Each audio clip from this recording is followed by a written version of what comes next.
Aujourd'hui, on va parler d'un homme qui a littéralement sauvé des millions de vies, mais dont l'une des inventions les plus révolutionnaires reste étonnamment méconnue du grand public. Je parle bien sûr de Louis Pasteur. Tu connais sûrement son nom grâce à la pasteurisation ou au vaccin contre la rage, mais ce que je vais te révéler aujourd'hui va complètement changer ta vision de ce génie français et de son impact sur notre monde moderne. Imagine un instant une simple découverte réalisée il y a plus de 150 ans qui a non seulement transformé la médecine de son époque, mais qui continue de sauver des millions de vies chaque jour dans nos hôpitaux modernes. C'est de cette invention révolutionnaire dont nous allons parler. Que tu sois passionné d'histoire, de science ou simplement curieux, cette vidéo va te montrer comment un homme, avec son microscope et sa rigueur scientifique, a changé le cours de l'humanité grâce à une découverte dont on parle pourtant très peu dans les livres d'histoire. Avant de plonger dans le vif du sujet, n'oublie pas de liker cette vidéo, mettre un pouce en l'air et de t'abonner à la chaîne pour ne manquer aucun contenu sur les grandes découvertes qui ont façonné notre monde. Active aussi la cloche pour être notifié de mes prochaines vidéos. D'ailleurs, dis-moi en commentaire, as-tu déjà entendu parler de Louis Pasteur en dehors du contexte de la pasteurisation du lait? Dis-le moi, ça m'intéresse. Allez, c'est parti pour découvrir l'invention méconnue de Pasteur qui a tout changé. Générique.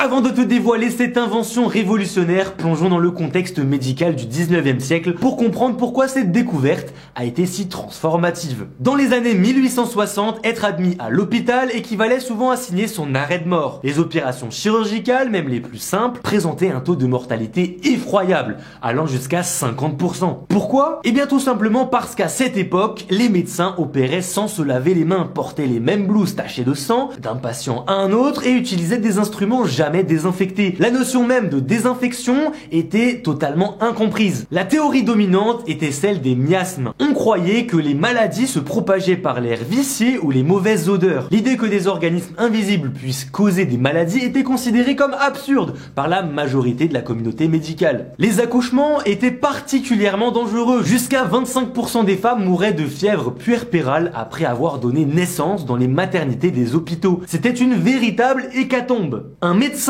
hongrois, Ignaz Semmelweis, avait bien remarqué que les femmes accouchant à domicile survivaient beaucoup plus souvent que celles accouchant à l'hôpital. Il avait même institué le lavage des mains à la maternité de Vienne, faisant chuter drastiquement le taux de mortalité. Mais sans pouvoir expliquer pourquoi cela fonctionnait, il fut ridiculisé par ses pairs et mourut ironiquement d'une infection contractée dans un asile psychiatrique. C'est dans ce contexte de total aveuglement scientifique qu'intervient Louis Pasteur, un chimiste de formation qui allait révolutionner notre compréhension du monde microscopique et surtout sauver d'innombrables vies. Si tu trouves ce contexte historique fascinant, avant d'entrer dans le vif du sujet, faisons un rapide portrait de ce génie français qui a changé notre monde. Louis Pasteur est né le 27 décembre 1822 à Dole, dans le Jura. Fait surprenant, il n'était pas particulièrement brillant à l'école dans sa jeunesse. Il était même considéré comme un élève moyen, un petit peu comme moi d'ailleurs. Ce qui prouve que le génie peut se révéler tardivement. Tu l'auras noté, peut-être que ce sera ton cas également. Contrairement à ce qu'on pourrait penser, Pasteur n'était pas un médecin mais chimiste de formation. Cette perspective extérieure au monde médical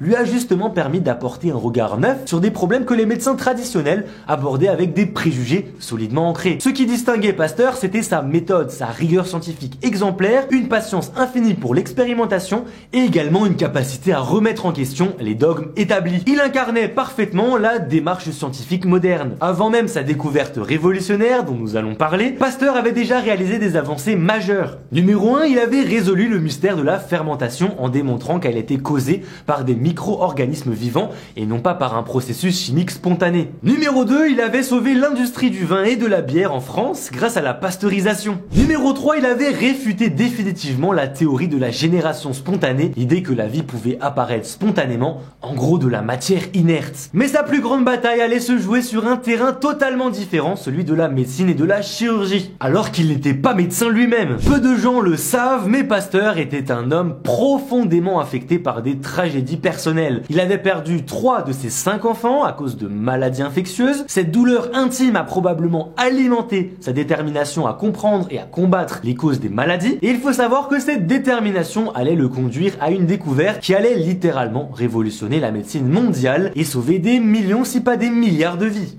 La découverte révolutionnaire, la théorie des germes. Nous y voilà, l'invention méconnue de Pasteur qui a tout changé n'est pas un dispositif ou un vaccin spécifique, mais une théorie qui a complètement transformé notre compréhension des maladies, la théorie des germes. Cette théorie, que Pasteur a développée et prouvée dans les années 1860, affirme que de nombreuses maladies sont causées par des micro-organismes invisibles à l'œil nu, et cette idée, qui nous semble évidente aujourd'hui, était révolutionnaire et controversée à l'époque. Tout d'abord, la démonstration qui a changé la médecine. Pasteur a formulé et démontré sa théorie à travers une série d'expériences brillantes et méticuleuses. L'une des plus célèbres impliquait ces fameux ballons à col de cygne. Pasteur a créé des ballons en verre contenant un bouillon nutritif, mais dont le col était étiré et courbé en forme de S. Il a fait bouillir le contenu pour tuer tous les micro-organismes, puis a laissé le ballon ouvert à l'air. Le résultat? Le bouillon restait stérile indéfiniment. Pourquoi? Parce que la forme du col empêchait les micro-organismes présents dans l'air d'atteindre le liquide tout en laissant circuler l'air. Si le mauvais air, les miasmes, étaient responsables de la putréfaction, le bouillon aurait dû se gâter, mais ce n'était pas le cas. Avec cette expérience élégante, Pasteur a prouvé que les micro-organismes se généraient pas spontanément, que ces microbes étaient présents partout, y compris dans l'air, et c'était bien ces microbes et non l'air lui-même qui causait la putréfaction. Cette démonstration a jeté les bases de notre compréhension moderne de l'infection. Dans un second temps, l'application révolutionnaire en chirurgie. Le génie de Pasteur ne s'est pas arrêté à la démonstration théorique. La véritable révolution est venue de l'application de sa théorie à la médecine, en particulier à la chirurgie. Si les maladies étaient causées par des germes invisibles, alors la clé pour prévenir les infections post-opératoires mortelles était d'empêcher ces germes d'entrer en contact avec les plaies. Pasteur a collaboré avec le chirurgien britannique Joseph Lister, qui a été l'un des premiers à comprendre l'importance révolutionnaire de cette théorie. Inspiré par les travaux de Pasteur, Lister a développé l'antisepsie chirurgicale en 1867. En pulvérisant de l'acide phénique, un antiseptique sur les instruments, les pansements et également dans l'air de la salle d'opération, Lister a vu le taux de mortalité post-opératoire chuter de façon spectaculaire, de près de 50 à moins de 15% en quelques années. Cette application directe de la théorie des germes de Pasteur a transformé la chirurgie d'une procédure souvent mortelle en une intervention médicale sûre et efficace. Dans un troisième temps, la révolution hygiénique mondiale. L'impact de la théorie des germes ne s'est pas limité aux salles d'opération. Elle a déclenché une véritable révolution hygiénique mondiale qui continue à nous protéger aujourd'hui. Grâce à Pasteur, nous avons compris l'importance de se laver les mains régulièrement, surtout avant de manger ou de toucher des blessures, stériliser les instruments médicaux, également isoler les patients contagieux, traiter l'eau potable, pasteuriser les aliments et les boissons. Il y a énormément de choses intéressantes. Pense à tous ces gestes d'hygiène quotidien que tu effectues machinalement. Ils découlent directement de la théorie des germes de Pasteur. L'Organisation mondiale de la santé estime que le simple lavage des mains, conséquence directe de la théorie des germes, sauve plusieurs millions de vies chaque année dans le monde. On peut clairement dire que Pasteur a sauvé des milliards de vies. En effet, sans la théorie des germes de Pasteur, des procédures médicales aussi courantes que l'accouchement à l'hôpital, une simple appendicectomie ou même un plombage dentaire pourraient encore être des interventions potentiellement mortelles. La théorie des germes a ouvert la voie à de nombreuses innovations médicales que nous considérons aujourd'hui comme acquises. Examinons 3 domaines où son impact a été particulièrement spectaculaire. Tout d'abord, la révolution des vaccins. Si Pasteur est célèbre pour le vaccin contre la rage, c'est bien sa théorie des germes qui a permis le développement de la vaccination moderne. Pour les antivax, je pense que vous en voulez beaucoup à Pasteur d'ailleurs. En comprenant que les maladies étaient causées par des micro-organismes spécifiques, Pasteur a pu développer une approche systématique pour créer des vaccins. Isoler l'agent pathogène responsable de la maladie, l'atténuer ou l'inactiver pour le rendre inoffensif, l'administrer au patient pour stimuler une réponse immunitaire protectrice. D'ailleurs, le 6 juillet 1885, Pasteur a testé son vaccin contre la rage sur Joseph Meister, un enfant de 9 ans, mordu par un chien enragé. À cette époque, la rage était mortelle à 100%. Le jeune Meister a survécu, devenant la première personne sauvée d'une mort certaine par un vaccin moderne. C'est juste oufissime. Cette approche a ensuite été appliqué à d'innombrables maladies infectieuses. Les vaccins développés grâce aux principes établis par Pasteur ont donc permis d'éradiquer la variole, de réduire la poliomyélite de 99,9% et de sauver des millions de vies chaque année. L'OMS, donc l'Organisation mondiale de la santé, estime que la vaccination directement issue des travaux de Pasteur sauve 2 à 3 millions de vies par an dans le monde. Numéro 2, l'asepsie et la révolution hospitalière. La théorie des germes a transformé les hôpitaux de lieux de mort en espaces de guérison. Avant Pasteur, les hôpitaux étaient des endroits terrifiants où les patients étaient souvent placés plusieurs dans un même lit, où les médecins passaient d'un patient à l'autre sans se laver les mains et où les instruments étaient simplement essuyés entre deux opérations. Ça paraît vraiment critique aujourd'hui. L'application de la théorie des germes a conduit à la stérilisation systématique des instruments chirurgicaux, le lavage des mains obligatoire pour le personnel médical, l'isolement des patients contagieux, la conception d'hôpitaux modernes avec des surfaces faciles à nettoyer et le développement de blouses, gants et masques chirurgicaux. Ces pratiques, que nous considérons aujourd'hui comme évidentes, étaient révolutionnaires à l'époque et ont permis également de réduire drastiquement la mortalité hospitalière. Et enfin, numéro 3, la naissance de la microbiologie moderne. La théorie des germes a donné naissance à une discipline scientifique entièrement nouvelle, la microbiologie, en démontrant que des micro-organismes microscopiques étaient donc responsables de nombreux phénomènes, notamment la fermentation, la putréfaction, les maladies de manière générale. Pasteur a ouvert un nouveau champ d'investigation scientifique immense. Cette nouvelle science a conduit à des découvertes majeures. L'identification des bactéries responsables de maladies comme la tuberculose, le choléra ou encore la diphtérie, la découverte des virus au début du XXe siècle, le développement des antibiotiques, commençant avec la pénicilline en 1928, la compréhension du rôle du microbiome humain, donc dans notre santé de manière globale, c'est vraiment divers et varié. D'ailleurs, chaque fois que tu prends un antibiotique pour une infection, tu bénéficies directement de cette discipline scientifique